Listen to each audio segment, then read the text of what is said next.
Hey, this is Joseph from Worship Guitar Basics.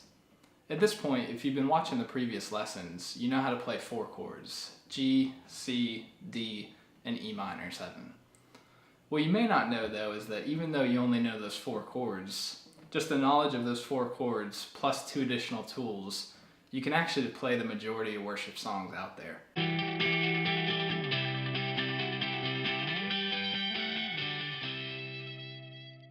So the 2 tools you'll need. Number 1 is a capo, which we'll get into in a minute as to what a capo is and how you use it.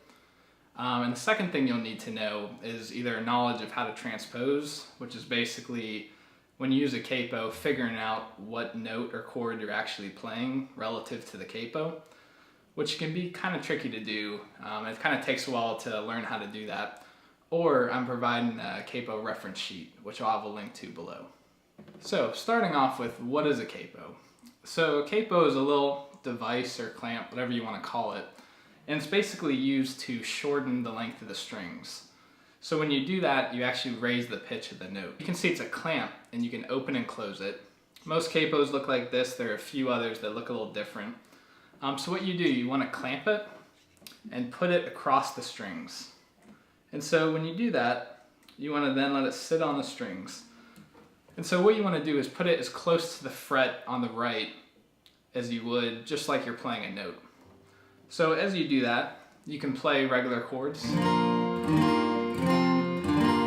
just like you would. So now that we know what a capo is, a couple of the capos I recommend, well, actually the number 1 that I recommend is a Kaiser capo.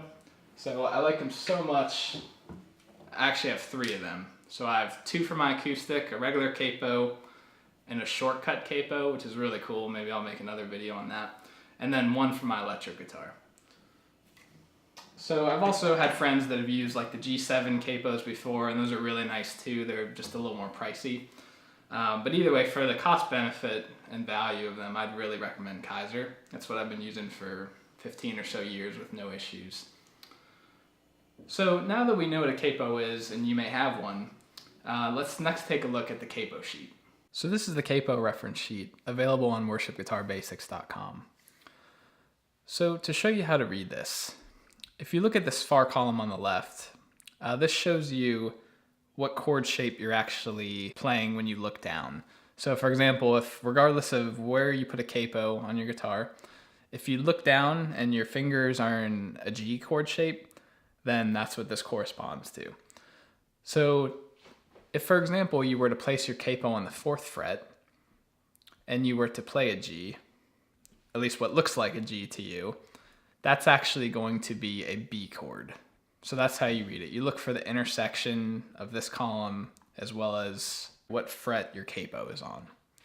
So to walk through a quick example, if you were trying to play a song and it had the chords E, B, and F sharp, but you're not sure how to play E, B, or F sharp, if you were to put your capo on the 4th fret, so first trying to find the E chord, if we look down, you can see here's the E chord with the capo on the 4th fret. So in order to hear that E, what you'll actually do is play a C chord. So when you play what looks like a C to you and your capo is on the 4th fret, you're actually hitting an E chord is what you're going to hear. Similarly for B, if you're trying to play a B and you're on capo on the 4th fret, the way you'll play that B is by putting your fingers in the G shape.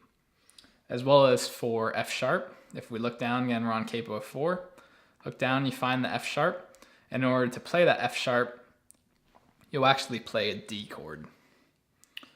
So this is kind of transposing for you. And one other thing to point out with the sheet, this works for minors as well. So for example, if you're on capo 4 and you're trying to play a G sharp minor, here you can see G sharp, but you can make that a minor as well. So if you're trying to play that G sharp minor, you would actually just go and play an E minor. The other thing to point out, for the purpose of this video, I blacked out the other frets just to make it easier to show this example. Obviously, when you download this on Worship Guitar Basics, you'll have access to frets 1 through 10. I didn't go any further than fret 10 just because, practically speaking, you're not really going to capo above that. Feel free to, it'll just sound very high. So that's how you walk through the capo reference sheet. All right, so now that you have both the capo as well as the capo reference sheet and you know how to use it to figure out where you want to put the capo for what notes you want to play.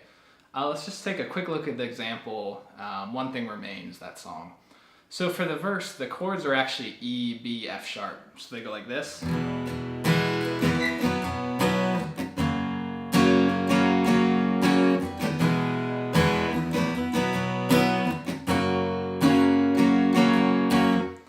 So obviously at this point you don't necessarily know E, B, and F sharp, as well as F sharp's a bar chord, so it's not the most fun to play. So using the capo sheet, what you can see, if you put the capo on the 4th fret and you're trying to play E, B, and F sharp, the way you would do that is actually C, G, and D. So that same song you could play like this.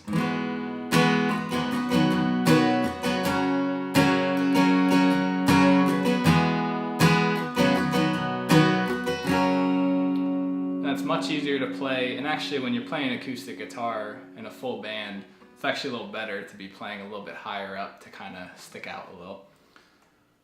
So that's the verse. In terms of the chorus, it's G sharp minor, E, B, and F sharp. So to play that, if you didn't have a capo, you'd have to learn all those chords, and so you'd play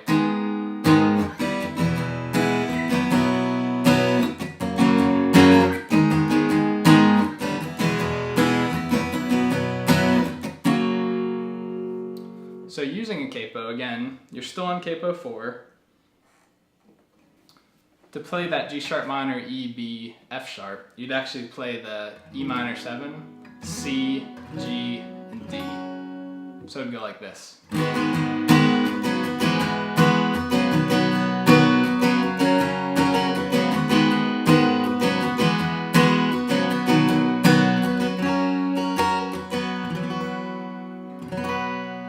So that's how you'd play that. So to recap, you know the 4 chords, G, C, D, and E minor 7. They'll be linked below so you can purchase a capo, as well as the capo reference sheet. So putting all those tools together, you can play the majority of worship songs out there. So I'm not saying you can play every single worship song out there, and I'm also not saying that you should stop learning at those 4 chords and just kind of cheat and use a capo to play any song. But with those tools, you can play a lot more songs out there. Hope it's been helpful.